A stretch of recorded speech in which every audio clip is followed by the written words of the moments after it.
Hello everyone, welcome back to another computer video.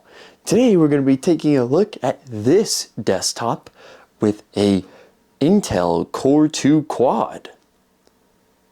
Okay, honestly, this isn't just a normal Core 2 Quad computer. No.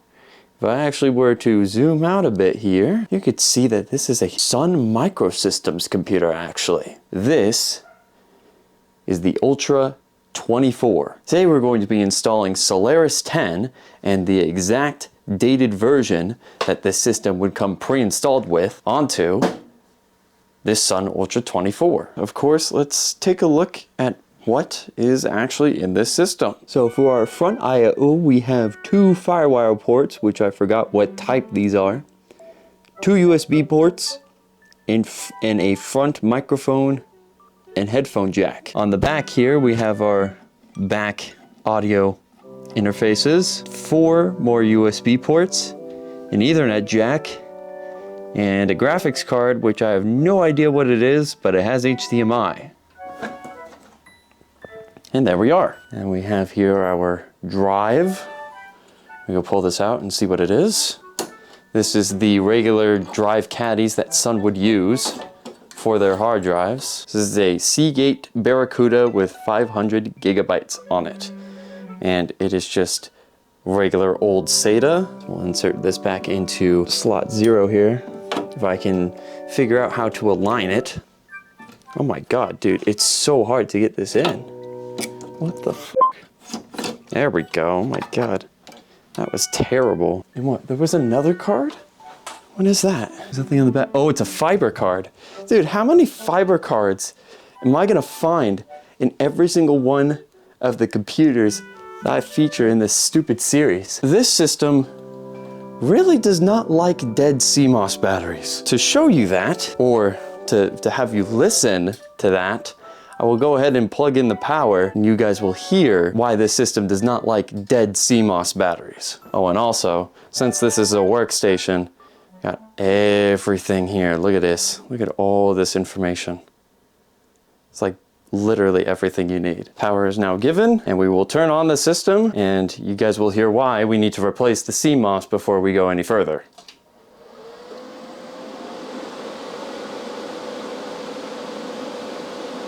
So yeah, it's really fucking loud, and that's just that one fan.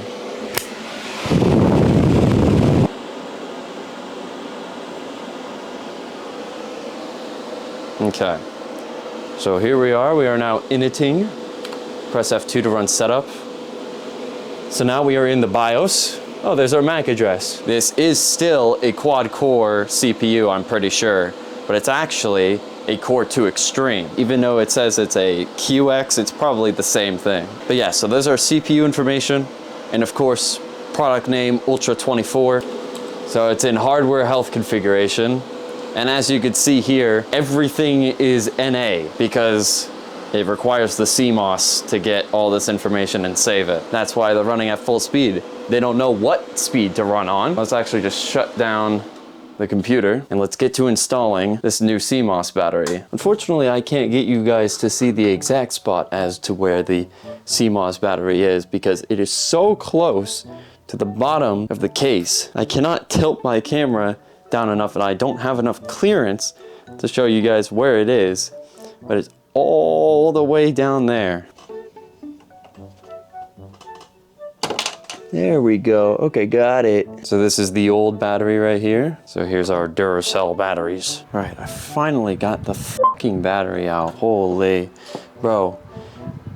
Should not take this much to get out a fucking CMOS battery. Oh my god. I put the CMOS battery back in, turn it on again. Hey, that sounded way better. But now it's back. Okay, so and now it just turned off. And now it's back on. What is it doing? It's lost its mind. It's lost the bloody plot. And then the fans are going again. And it's gone. Okay, good. Okay, finally, we're able to use the system again. What about Oh yeah, look at that. Dude, look at, we got all our temperatures now. So the fans aren't losing their shit now. Dude, that was so weird. It had to reboot like 3 times. What was that? 2025. There you go. Oh, we should probably load optimal defaults. And our hard disk does actually have some stuff on it. There is actually an install of, I believe, what is CentOS. So we could try to boot into it. We're obviously not going to get anywhere with it. But first, we must save changes and exit. All right, so yeah, here we are. So this is CentOS, and I don't know anything about this system. I don't know any login information on this system at all. Hello? Oh, don't tell me. Bro, how many disk drives do I have that don't open up? This is the second machine that I have to forcefully open the drive for. Like, god damn. There you are.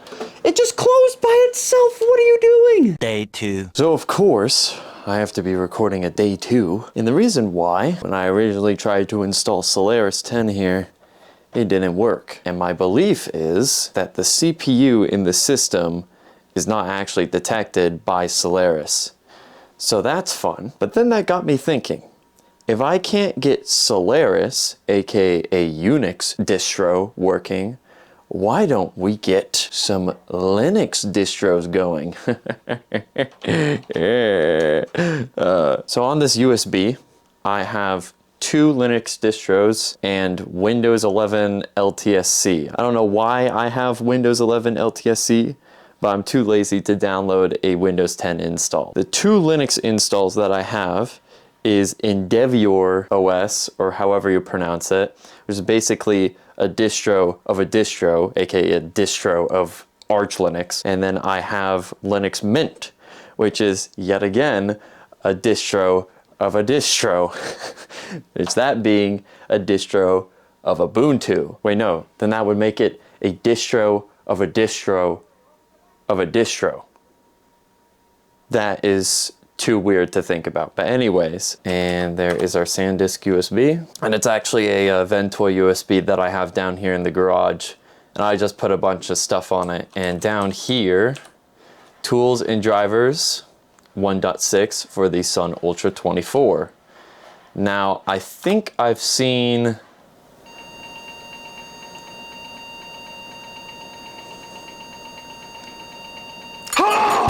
attempt number 2 of booting into the BIOS. Yes, I've burned a DVD of the BIOS upgrade. Oh my god. I think it's gonna boot into... Oh, hey, it's booting into the BIOS update. Hey, okay, this say MS-DOS? I think it said MS-DOS. Okay, so Flash System BIOS 2. And this should be a very much newer version of the BIOS. Press Y to begin the update process. Syntax error. Bruh.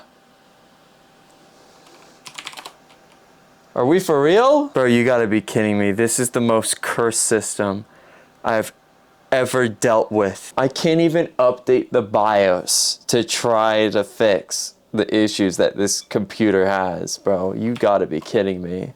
Why'd I wanna... No, that was the wrong thing. No. It's gonna boot into the BIOS. Are you kidding me? Alright, so change of plans, obviously. We're on Linux Mint now because it was the only thing that could boot. I've never actually tried out Linux Mint before. I've only tried out Debian, Ubuntu, and Arch Linux. So I know absolutely nothing about Linux Mint, but I know everybody practically recommends it for beginner Linux users. And I'm not so much a beginner, honestly. Welcome. Continue. We are, yes, English. Multimedia codecs, yes please. And it's really going at the hard drive. All right, so yes, I already installed Arch, but we want to actually just erase the whole thing. So erase disk and install Linux Minty. Yeah, we'll destroy partition tables. Yeah, that's fine. And then our user. Hey, it detects this Ultra 24. That's pretty good. And continue. And we're off. application manager on here is APT, right? Oh, wait, no, I probably shouldn't put an APT. Yeah, it's APT because it's Ubuntu based. So yeah, okay. Okay, it looks as if our installation is finally completed. Let's go ahead and restart now. But now we just have to hope that the computer will boot to the install, which I don't know if it will because it's grub. And I don't know if this system doesn't like grub or if it doesn't like something with a bootloader. I don't know. I wouldn't be able to tell you. Also, let me quickly turn off this one option because I did turn it on when I was trying to see what was going on with this thing. It's right here. Quick boot. Let's enable that. All right, slowly but surely, we are now loaded in to our login manager. And now, all right, finally, we can finally use this system with an operating system that is somewhat modern. Yes. Driver manager, system snapshots, update manager. Dude, this is like, there's a built-in firewall too. So software manager, I guess is where we would download stuff. I know we can obviously get Steam off of the web. We could try it off of here too. Graphics tablet, keyboard, system info. Ah yes, here we are. So this is our graphics card. It is a GT 430, not even a GTX. This is a GT. Steam, can I get Steam? And we are now installing Steam, okay. Hey, we're on the web. Can I go to khg5.online? Hey, not too bad. I think that's the speakers built into the monitor that are talking right now, so that makes sense.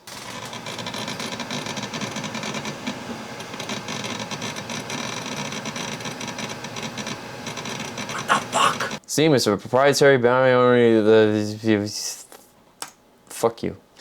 And now we have to wait for this, dude. Oh my God. I'll wait for this to get done. I'll log into Steam, try to download a game or two that isn't, you know, that big. We'll get to test out some games on this piece of shit graphics card. A few minutes later. All right, so it looks like we're ready to rock. So I downloaded 3 games that should probably most likely work with this system. We have Meteorder, which is a Meteos-like game. We have Quake Live, of course, continuing with the Quake tradition. And we also have this game, which I've been very interested in. It's a puzzle game. So first things first, let's try out Meteorder. Now, of course, all of these games are running under Proton, which is a compatibility layer to make Windows games work on Linux. And, well, it's getting there. Oh, yeah, the cursor updated. And there is sound, although it keeps cutting out sometimes. All right, let's see if this works. Oh man. Oh God, okay. It's, yeah, it's going. I don't know if this is a, oh. Gravity doesn't work. This is most definitely an issue with Proton. There's no way. Or maybe just this system and Proton do not want to work together. And yeah, okay, that's yeah, we can't go anywhere with that. All right, let's try out Quake Live. Let's see if we could get anything out of Quake Live here. Okay, and the game is launched in fucking ultra wide. What is this? There we go. Okay, let's go ahead and start a match here. We will do Clan Arena. And then we will do an internet with all bots. Put them on hardcore. And let's go. Okay, and join the match. And the audio's gone.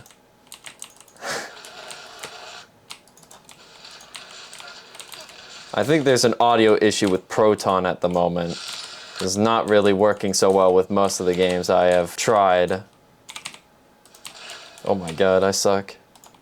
Oh my God, I'm so terrible. No! Obviously, we're not actually in the game, but this is good enough. This like waiting to get ready mode. I don't know exactly what Proton really depends on when it comes to making games work as well as they can. Let's try to turn down the video resolution, see if that helps. So right now it's at 1080p. Let's set it to 720p. And my cursor already feels way smoother. But yeah, the game is most definitely gone. Yeah, that's Proton for you. All right, well, let's get out of that. And last but not least, let's go ahead and play the demo game. Now, apparently this game is supposed to work on computers with integrated graphics. So I'm expecting the best. Okay. We are lagging though, I can see that. Oh man. It's oh, we're going like 2 FPS per second. 2 FPS per second. But did I really just say that? We're at like 2 FPS right now.